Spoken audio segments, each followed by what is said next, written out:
Hello students, hope you all are doing well. See, previously આપણે auditing and corporate ગવર્નન્સની અંદર unit 1 એટલે કે introduction to ઓડિટિંગની અંદર discuss કરતા હતા કે ભાઈ કઈ મેથડ્સ જે છે એના અકોર્ડિંગ ટુ ઓડિટિંગ કરવામાં આવે. Fine. Other than that limitations, importance એવી ઘણી બધી વસ્તુઓ જોઈએ જેમાં મેઇન પર્પઝીસની અંદર પણ આપણે accounting errors and accounting frauds જોયું. Now we are focusing on to the principles of auditing. C ઘણી બધી રીતે જે છે એ અમુક કેમ તમને કીધું હોય કે ભાઈ આ વસ્તુના આટલા પ્રિન્સિપલ્સ છે. પ્રિન્સિપલ્સનો સીધો સાદો મિનિંગ થાય સિદ્ધાંત. અમુક વસ્તુ કરવાની અમુક પેટર્ન હોય. જેમ કેમ કોઈ કહે કે આ વ્યક્તિના જીવનના સિદ્ધાંતો આવા છે, એ શું કામ એમ કહેતા હોય તો કે અમુક વસ્તુ કરવાનો વે ઓફ ડુઈંગ હોય. ફાઇન. સો તમને ઓડિટિંગ માટેનો વે ઓફ ડુઈંગ આપેલો છે જેને આ લોકોએ કીધું છે પ્રિન્સિપલ્સ ઓફ ઓડિટિંગ. ફાઇન. જેની અંદર તમને અમુક વસ્તુ આપેલી છે કે જેના અકોર્ડિંગ ટુ તમે જો ઓડિટિંગ કરો છો then it will be the ideal auditing. એને આદર્શ ઓડિટિંગ કહી શકાય. એના કન્ટેક્સમાં જ તમને આપેલું છે, બરાબર. Whenever you will read book any of the book, બરાબર, એ કન્ટેક્સમાં તમને આપેલું છે કે which principles of auditing makes it ideal auditing. Fine. So એ અકોર્ડિંગ ટુ તમને આપેલું છે. Let us discuss on that part. શું કહેવા માંગે છે? તો ફર્સ્ટ તમને કીધું છે પ્લાનિંગ. હવે તમને એમ થાય કે ઓડિટિંગમાં પ્લાનિંગ હોય. Yes. C, if you want go for or if you want to go for the procedure of auditing, you have to make some of the other things in aligned manner. બરાબર. તમારે અમુક data collect કરવો પડે, એ data collect કરીને રાખવો પડે. પછી એ વસ્તુ માટેના તમારી પાસે પ્રૂફ્સ હોવા જોઈએ ને, કારણ કે પ્રૂફ વગરનું ઓડિટિંગ થાય નહીં. ફાઇન. સો પ્રૂફ હોવા જોઈએ. એ પ્રૂફ જે છે એના અકોર્ડિંગ તમે કામકાજ કરી શકવા જોઈએ. લાઈક ફોર એક્ઝામ્પલ, તમે કોઈ વસ્તુ વાઉચર્સને, કોઈ બિલ્સને, ડોક્યુમેન્ટ્સ રિપ્રેઝેન્ટ કર્યા છે, પછી એવું ના થાય કે ડોક્યુમેન્ટ્સ હોય અને ટ્રાન્ઝેક્શન ના હોય, કાં પછી ટ્રાન્ઝેક્શન હોય પણ ડોક્યુમેન્ટ્સ ના હોય. ફાઇન. સો એ અકોર્ડિંગ ટુ ચાલવાની વાત છે, ડેટા કલેક્ટ કરવાની વાત છે, અને ડેટા કલેક્શનને જ આ લોકોએ પ્લાનિંગની અંદર ઇન્વોલ્વ કરેલું છે. ફાઇન. આ જે કાંઈ પણ તમને એરિયા આપેલું છે ને, it is not from the side of auditor, it is from the side of company itself. એ કંપની સાઇડથી કરવામાં આવતી વસ્તુ છે. કંપની આ વસ્તુ કરવાની, કોઈ ઓડિટરના હાથની આ વાત નથી, બરાબર. તમારે ડેટા કલેક્ટ કરીને તમારા સ્ટેટમેન્ટ્સ તમારે રેડી રાખવાનો in terms of bills or vouchers or any kind of proofs in return. Fine. સો એ એક વસ્તુની અંદર કીધું છે કે ભાઈ તમારે પ્લાનિંગ એક્ટિવિટી કરવી બહુ જરૂરી છે. નેક્સ્ટ તમને કીધું છે ઓનેસ્ટી, બરાબર. ઓડિટિંગના અમુક પ્રિન્સિપલની અંદર ઓનેસ્ટી આપી છે. ભાઈ તમે કરો છો ઓડિટિંગ કોઈ કંપનીનું તો એક વેથી કરો કે જેના લીધે આગળ જતાં કંપનીને કોઈ પ્રોબ્લેમ્સ ફેસ ના કરવા પડે, બરાબર. પ્રીવિયસલી આપણે લિમિટેશન્સની અંદર જોયું કે ભાઈ લાગવગથી આવેલા વ્યક્તિ હોય તમને બતાવે નહીં કે તમારા એમ્પ્લોઈઝ ઇરેગ્યુલારિટી કરે છે, ઓર એલ્સ એ તમને એવું નહીં કહે કે ભાઈ અહીંયા તમારી ઇનલીગાલિટી છે, તમારા સ્ટેટમેન્ટ્સની અંદર જે કોઈ બી વસ્તુ છે અહીંયા ઇનલીગલી ચાલે છે, એવું એ તમને ના કહે. ત્યાં ડિસઓનેસ્ટી આવે. અહીંયા ઓનેસ્ટીની વાત કરેલી છે. Simply if you are an auditor of the company, તમે એવડી મોટી ડિગ્રી જે છે એ લઈ અને પછી તમે જાઓ છો કોઈ જગ્યાએ ઓડિટ કરવા, તો એટલી ઓનેસ્ટી તો તમે બતાવી જ શકો કે આગળ જતાં બિઝનેસનો પ્રોબ્લેમ ના થાય, બરાબર. શું કામ? ઘણી બધી કંપની જે છે એ એક્સટર્નલ ઓડિટ કરાવડાવતી હોય છે, એક્સટર્નલી જ ઓડિટિંગ કરાવડાવે. શું કામ? કારણ કે એને ખબર હોય, મોરલેસ એ લોકો જાણતા જ હોય કે આપણી કંપનીના એમ્પ્લોઈઝ જે લોકો છે એ લોકો અમુક એક્ટિવિટીની અંદર રેગ્યુલર નથી, એને કંટ્રોલ કરવા જ આ બધી વસ્તુ ચાલતી હોય, અને પ્રેક્ટિકલી એટલે એમ જ ચાલે છે. Fine. So that you all know. તમારામાંથી ઘણા બધા લોકો જે છે તમે જોબ કરો છો, સો તમને ખબર જ હોય, તમને આઈડિયા હોય જ કે શું કામ આવી રીતે ચીજ વસ્તુઓ ચાલી રહેલી છે. નેક્સ્ટ કે છે impartiality. See, if you are an auditor and તમે પાર્શિયલ થઈ જાઓ છો કોઈ વસ્તુને લઈને, ઘણી વસ્તુમાં તમને આળસ આવી જાય અને તમે એનું રેકોર્ડિંગ નથી કરતા, કોઈ જગ્યાએ એને તમે જે કાંઈ પણ ભૂલ થઈ છે એને ડિટેક્ટ નથી કરી દેતા, આ બધું શું થયું? તો કે પાર્શિયાલિટી. તો ઇમ્પાર્શિયાલિટી હોવી બહુ જરૂરી છે from the side of an auditor, કે ભાઈ તમારે કહેવું તો જોઈએ જ કે અહીંયા ભૂલ છે. એ પછી તમારા કીધા પછી એ કંપની જો એવું કહે છે કે આ વસ્તુ અમે નથી કરવા માંગતો, તો પછી તો તમારા હાથની વાત છે ને કે તમારે આગળ એમાં ઊંડું ઉતરવું કે નહીં. ફાઇન. સો એ બેથી એક વસ્તુ કીધી છે ઇમ્પાર્શિયાલિટી. નેક્સ્ટ તમને કીધું છે સેક્રેસી. દરેક બિઝનેસની એક પોલિસી હોય જેનું નામ છે સેક્રેસી. સિક્રેટ બિઝનેસમાં જ રહેવા જોઈએ. ઓડિટર્સ લોકો, જે કોઈ પણ સીએ લોકો, એની પાસે તો ઘણા બધા ક્લાયન્ટ્સ હોય ને, એની પાસે ઘણા બધા બિઝનેસમેન એના ક્લાયન્ટ હોય. તો જોવાની વસ્તુ એ છે કે એ જે કોઈ પણ ચાર્ટર્ડ એકાઉન્ટન્ટ વ્યક્તિ છે તમારા બિઝનેસના સિક્રેટ રાખી શકવો જોઈએ, કારણ કે એ જ આઈડિયલ ઓડિટિંગ છે. બિઝનેસની અંદર તમે આ જેટલા પણ તમને કેમ કોક એવું કહેતું હોય કે ભાઈ બ્લેક મની છે, તો એ ચાર્ટર્ડ એકાઉન્ટન્ટને ખબર હોય કે આમ કેવી રીતે એનું હેન્ડલિંગ કરવું. શું કામ? કારણ કે એ લોકો જે છે એ આવા ઘણા બધા બિઝનેસમેન લોકોના સિક્રેટ રાખીને બેઠા હોય. આઈડિયલી અમુક વસ્તુ બહાર ના આવે એ વેથી એ લોકો કામકાજ કરતા હોય, પણ આ તો થઈ ખોટી વસ્તુ. આઈડિયલ ઓડિટિંગ કોને કહેવાય? તો કે કોમ્પિટિટર્સ લોકોના જે કોઈ પણ બિઝનેસમેન છે એ તમારી પાસે આવતા હોય ને, એના રિપોર્ટ્સ જે છે પ્રિપેર કરાવવા માટે. તો it is your ideal duty or it is your principal કે ભાઈ તમે એ વસ્તુને ડિસ્ક્લોઝ ના કરો બીજા જોડે. ફાઇન. સો સેક્રેસીના વેની અંદર કે છે next comes to evidence. Ideal auditing માટે તમારે એવિડન્સ જે છે ને એ પ્રોપરલી ચેક કરવા જરૂરી છે.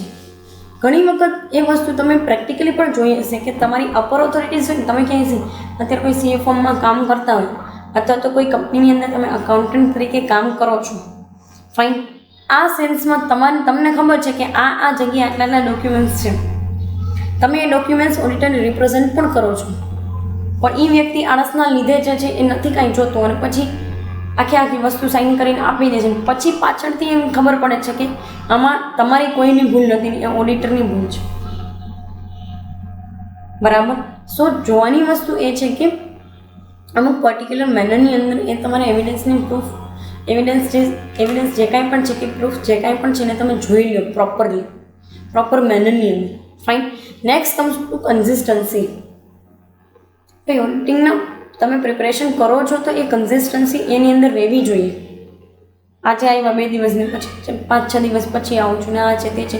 પછી બીજી એક વસ્તુ કે કંપનીની અંદર જે કોઈ લોકો ઇરેગ્યુલર છે એને તમે કહેતા પણ નથી કે તમે ઇરેગ્યુલર છો અને તમે આ વસ્તુ આ ટાઈમે કરવાની હતી તે અમે કરી નથી. Then it is comes to inconsistency. અને ઇનકન્સિસ્ટન્સી જે વસ્તુમાં આવે ને એ વસ્તુઓ બધી દોડાઈ જાય. બરાબર ને? એ તો તમને પણ ખબર છે.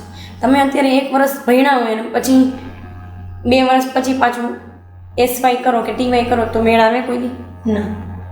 સો કન્સિસ્ટન્સી એટલે એવું નહીં કે રોજ ઓડિટ કરવા આવવાના નથી, but the thing is that કે જે કોઈ પણ લોકો ત્યાં કામ કરે છે એકચ્યુઅલ વેની અંદર કે સિનિયર અકાઉન્ટન્ટ કે જુનિયર અકાઉન્ટન્ટ એ લોકોની કન્સિસ્ટન્સીની વાત કરેલી છે.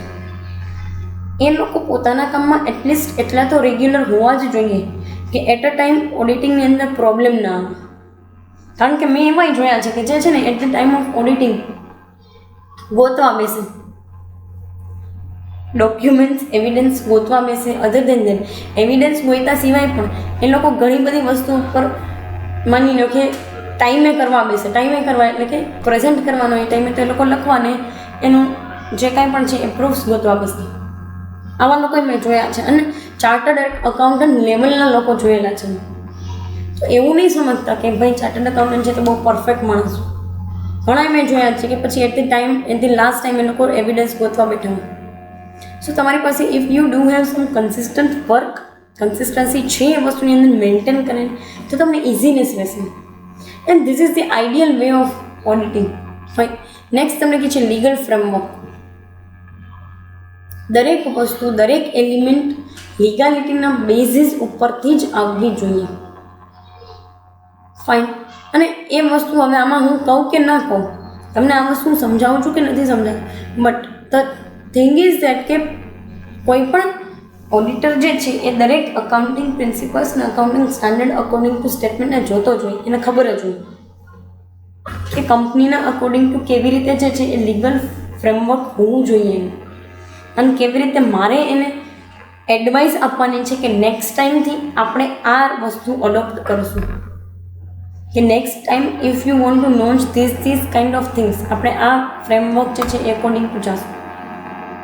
એ વ્યક્તિ કહે છે એને ખબર જ હોય. એમ સો પ્રિન્સિપલની અંદર if you are mentioning it or not mentioning it ખબર જ હોય.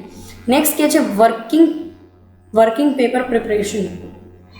ઓડિટિંગ એમને ન થાય તો તમને ખબર છે, બરાબર ને. અમુક તમે જે છે એ પ્રિપરેશન કરવાની હોય, બરાબર, અમુક પેપર્સ રેડી કરવાના હોય, લીગલ પેપર્સ કે જે જરૂરી છે તમારા બિઝનેસના રિપોર્ટ્સને રિપ્રેઝન્ટ કરવા માટે, બરાબર. એના માટે હું તમને એક એડવાઇસ પણ આપું છું કે તમે આખા રિપોર્ટ જુઓ. રિલાયન્સની અને ટાટાની અને ઘણી બધી અમુક એવી કંપનીઝ છે કે જેના રિપોર્ટ્સ છે ને, એન્યુઅલ રિપોર્ટ્સ, એ તમને અવેલેબલ હોય online, and you can also download these reports. તમે રિપોર્ટને ડાઉનલોડ પણ કરી શકો. મારી એવી ઈચ્છા છે કે go to those sites and watch out those reports. ત્યારે તમને આઈડિયા આવશે કે કેટલી પ્રિપરેશન કરવી પડતી હોય એક ઓડિટર તરીકે એક પર્સનને. કેટલા એવા એલિમેન્ટ્સ જે છે એ લોકોને ધ્યાનમાં રાખવા પડતા હોય, જેના બેઝિસ ઉપરથી એ એવું કહી શકે કે ભાઈ આ વસ્તુ જે છે એ સાચી છે. એમાં તમે જુઓ ને તો તમે એમ પ્રિપરેશનની અંદર તમને ખબર પડે કે એમાં રેશિયોઝ પણ લખેલા હોય, અમુક ટ્રેન્ડ્સને રિલેટેડ વસ્તુઓ પણ લખેલી હોય, એઝ વેલ એઝ રેશિયોઝ સિવાય પણ ઘણી બધી કેલ્ક્યુલેશન હોય ને એ કરેલું હોય. તમને એમને મેડમ કેલ્ક્યુલેશન, હા કેવું કેલ્ક્યુલેશન એ તમને કહું. તમે મોર ઓર લેસ તમે જ્યારે સ્ટેટમેન્ટ્સ કેમ ફાઇનાન્શિયલ અકાઉન્ટના સ્ટેટમેન્ટ તમે પ્રિપેર કરતા હોય, એ સ્ટેટમેન્ટની અંદર તમે કેમ બધી વસ્તુઓના હવાલાઓ જે છે એને તમે કેલ્ક્યુલેશન કરતા હો, યસ ઓર નો. તો એ હવાલાનું કેલ્ક્યુલેશન જે છે ને એ પ્રોપર મેનરની અંદર આપેલું પણ હોય, બરાબર. તમે કોઈ પર્ટિક્યુલર સ્ટેટમેન્ટ જુઓ ને એમાં દરેક કેલ્ક્યુલેશન હોય, from the point of view of depreciation to EPS, earning per share સુધી. કારણ કે એક સીધી વસ્તુ છે કે એ એવી કંપનીઝ છે કે જેને શેર માર્કેટની અંદર જે છે એમ ઇસ્યુ કરેલા છે, તો EPS, માર્કેટ વેલ્યુ, ટોટલ માર્કેટની જેટલી પણ શેર્સની થતી હોય છે, માર્કેટ કેપિટલાઇઝેશન કેટલું છે, આવી બધી ડિટેલ્સ અંદર આપેલી. You can watch it out. ત્યારે તમને આઈડિયા આવશે કે કેવી રીતે કંપનીનું ઓડિટિંગ થતું અને કેટલા પેરામીટર્સને લોકો ધ્યાનમાં રાખી અને એક આખો એન્યુઅલ રિપોર્ટ બનાવે છે. ઓડિટિંગનો મતલબ ખાલી એવો નથી હોતો કે ટ્રેડિંગને P&L ને બેલેન્સ શીટ બનાવી નાખવી, ના. એકચ્યુઅલ મેનરની અંદર બિઝનેસની કન્ડિશન છે ને રિપ્રેઝેન્ટ કરવાનું એની મોટી રિસ્પોન્સિબિલિટી હોય છે, બરાબર. તો એ વેથી એ લોકો કરે છે. અને તમે જો એકચ્યુઅલમાં એ વસ્તુ જુઓ છો ને ત્યારે તમને અમુક વસ્તુનો આઈડિયા પણ આવે કે આવું હોય કંપનીની અંદર, હા એવું પણ હોય કંપનીની અંદર. અમુક એવા હેડ્સ પણ હશે કે જે તમે જોયેલા પણ નહીં હોય. તમે જે નોર્મલ ફાઇનાન્શિયલ સ્ટેટમેન્ટ્સ બનાવો છો ને એવા તો હેડ્સ તમે જોયેલા નહીં હોય, એવા હેડ્સ પણ હોય. Then you will get idea કે ઓડિટરની રિસ્પોન્સિબિલિટી કેટલી મોટી બધી છે અને કેટલું પ્રિપરેશન, કેટલું વર્કઆઉટ કરતા હોય છે એ લોકો કોઈ વસ્તુ ઉપર. ત્યારે રિપોર્ટ્સ બને, ત્યારે એન્યુઅલ રિપોર્ટ્સ બનતા હોય. ફાઇન. નેક્સ્ટ તમને કીધું છે ઇન્ટરનલ કંટ્રોલ. તમને એમ થાય મેડમ ઇન્ટરનલ કંટ્રોલનો શું રોલ છે? તો એક વસ્તુ તમે જુઓ, ઉપર આપણે કેમ અકાઉન્ટિંગ એરર્સ અને અકાઉન્ટિંગ ફ્રોડ જોયેલા હતા. Moreover these are the principle of auditing, but this is the task of company itself. આ ટાસ્ક કંપનીનું છે કે ઇન્ટરનલી ક્યાંય પણ કોઈ પણ જગ્યાએ જે છે એ એરર્સ ના આવતી હોય, એરર્સ આવવી જોઈએ નહીં. in terms of whether it is in terms of accounting errors or whether it is in terms of accounting frauds or misappropriation. Sometimes it is also the misrepresentation. મિસરિપ્રેઝન્ટેશન હંમેશા અનઇન્ટેન્શનલી હોય, મિસઅપ્રોપ્રિએશન ઇન્ટેન્શનલી હોય. મેં તમને પ્રિવિયસલી પણ કીધું છે અને ફરી પાછું કહું છું, મિસરિપ્રેઝન્ટ તો ખોટી રીતે રિપ્રેઝન્ટ થઈ ગયું છે એવી વસ્તુ છે, બટ મિસઅપ્રોપ્રિએશનની અંદર ખોટી રીતે જ એક્ટિવિટી કરવામાં આવેલી છે એવું બતાવે છે. ફાઇન. સો ઇન્ટરનલ કંટ્રોલ છે ને હોવો બહુ જરૂરી છે. શું કામ ઇન્ટરનલ કંટ્રોલને આટલું ઇમ્પોર્ટન્સ આપવામાં આવે છે? તો થિંગ ઇઝ ધેટ કે જેટલી વસ્તુ ઇન્ટરનલ થાય છે ને એટલા તો તમને એક્સટર્નલી પણ કોઈ ફેક્ટર્સ અફેક્ટ નથી કરતું. યસ ઓર નો? કારણ કે તમારા એમ્પ્લોઈઝ જ એકમાત્ર એવા લોકો છે જે જાણતા હોય કે અહીંયા સાચું થાય છે ને અહીંયા ખોટું થાય છે. ખોટામાં ખોટું કરવાવાળા હશે અને કોઈ વસ્તુ જે છે એ લીગલી કરવાવાળા હોય.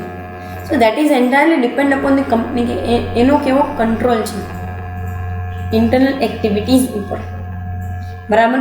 બાકી તમને શું લાગે છે કે પ્રેક્ટિકલ વેની અંદર તમે જોવા જાઓ તો તમને શું લાગે છે કે કંપની બધું લીગલી કરતી હોય? ના, there are so much black money. અને કહેવાય છે એવું આપણા કન્ટ્રી માટે તો એવું કહેવાય છે કે આપણી કન્ટ્રીની અંદર જેટલું બ્લેક મની છે ને એમાંથી જો જેટલું બ્લેક મની છે એમાંથી જો 1 વર્ષનું બ્લેક મની જે છે એને ફાઇટ કરી દેવામાં આવે ને તો આખા વર્લ્ડની ગ્લોબલ પોવર્ટી જે છે ને એને રિમૂવ કરી શકે એવું આપણા કન્ટ્રી વિશે કહેવાય છે, ઇન્ડિયા વિશે. તમને વિશ્વાસ નહીં આવે, we are the developing country, આપણે કાંઈ એવો ડેવલપ્ડ કન્ટ્રી નથી, તમને ટ્રસ્ટ પણ નહીં આવે. બટ આપણા કન્ટ્રીના સેન્સમાં એવું કહેવાય છે કે જેટલું આપણા કન્ટ્રીની અંદર બ્લેક મની છે ને એને જો લોન્ડરિંગ કરીને વ્હાઇટ મની કરવામાં આવે ને તો ગ્લોબલ ઇકોનોમી જે છે ને ગ્લોબલ ઇકોનોમી એને 1 વર્ષની અંદર ખતમ કરી શકાય છે. એટલું કાળું નામ છે આપણી પાસે, કાળું ધન છે, એમાં તમામ પ્રકારનું કાળું ધન આવી જાય. Fine. So internal control is needed. Last તમને પાર્ટ આપેલો છે રિપોર્ટના તરીકે આપેલો છે. શું કહે છે તો કે રિપોર્ટ્સ જે છે એ અમુક લીગલ જેટલા પણ પેરામીટર્સ છે એને પ્રેઝન્ટ કરતો હોવો જોઈએ. બરાબર, તો જ એને આઈડિયલ ઓડિટિંગ કહેવાય. બાકી પછીથી કોઈ વ્યક્તિ જોવા જાય, એક આપણે નથી કરતા બટ ઘણા લોકો જે પોટેન્શિયલ ઇન્વેસ્ટર્સ હોય ને એ લોકો EIC કરાવડાવતા હોય. આપણે નથી કરતા બટ એ લોકો EIC કરાવડાવતા હોય. જેમાંનું સૌથી નાનામાં નાનું પેરામીટર્સ જ કંપની એનાલિસિસ છે. એ લોકો સૌથી પહેલાં તો જેમાં ઇન્વેસ્ટમેન્ટ કરવા માંગતા હોય ને કંપની એનાલિસિસ કરાવડાવે. ત્યાં જો કંપનીના રિપોર્ટ ખોટા પડે છે ને પછી આગળ જતાં બધી જગ્યાએ એનું જે છે એ આઉટકમ એડવર્સ આવે. ફાઇન. સો રિપોર્ટ્સ જે છે એ અમુક મેનરની અંદર પ્રિપેર થવા જોઈએ. If you R addressing every stack holder તો પછી રિપોર્ટ જે છે એ મેનરની અંદર થવા જ જોઈએ. કારણ કે સીધી વસ્તુ છે, તમે શેર્સ બહાર પાડતો હોય ત્યારે તમે દરેક સ્ટેક હોલ્ડરને એડ્રેસ કરતા હો, દરેક સ્ટેક હોલ્ડર એ વસ્તુને જોતા પણ હોય. I am not talking about shareholders, stakeholders, customers, ગવર્મેન્ટથી લઈ અને સપ્લાયર સુધી બધા લોકો એ વસ્તુને જુએ છે અને મોરલેસ જાણતા પણ હોય કે ક્યાં સાચી વસ્તુ થાય છે અને ક્યાં ખોટું થાય છે. Fine. So in that case reports must be in good presentable manner. બરાબર, સાચી રીતે પ્રેઝન્ટ થયેલા હોવા જોઈએ. So these are the way of doing auditing principles. અમુક સિદ્ધાંતો પ્રમાણે જ કામકાજ થવું જોઈએ. એક વસ્તુ તમને કહી દઉં, સિદ્ધાંતો ક્યારેક કમ્પલ્સનના ફોર્મેટમાં ના હોય, નથી થતા ને તો એ બિઝનેસ તો એના રિપ્રેઝેન્ટ કરે જ છે રિપોર્ટ્સ. અને પછી એમાંથી સ્કેમ જે કાંઈ પણ હોય તો અમુક ટાઈમ પછી બહાર નીકળે. કે તમને અત્યારે નથી એમ ન દેખાય, ત્યારે તમને બહુ સરસ લાગે કે ઓહો કંપની તો જો શું જે કાંઈ પણ છે પ્રોગ્રેસ કરે છે, કેવો ગ્રોથ છે. એ તો તમે જ્યારે સાચી રીતે જોવા જાઓ ને ત્યારે જ તમને આઈડિયા આવે એ કંપની આવી રીતે ચલાવતી હતી. ફાઇન. સો આ પ્રિન્સિપલ્સ છે જે જેટલી પણ બિઝનેસ એક્ટિવિટી ચલાવતી કંપનીઝ હોય એને ફોલો કરવાના in terms of auditing. Fine. Next we are discussing the techniques of auditing, જેમાં એક્ઝામિનેશન ઓફ રેકોર્ડથી લઈને એનાલિટિકલ વ્યૂ સુધી તમને દરેક વસ્તુ આપેલી છે. ફાઇન. સો કેવી ટેકનિકથી ઓડિટિંગ થઈ શકે છે, બરાબર, કેવી ટેકનિકથી તમે ઓડિટિંગ કરી શકો છો એટલી વસ્તુ આપેલી છે. અત્યારે અહીંયા સુધી પર્ટિક્યુલર પ્રિન્સિપલ્સ માટે રાખીએ. ફાઇન. બાકીની ટેકનિક્સ એઝ વેલ એઝ અલગ પોઈન્ટ ઓફ વ્યૂથી કેવી રીતે ઓડિટ કરવામાં આવે છે એ કમિંગ સેશન્સની અંદર જોશું. Thank you so much.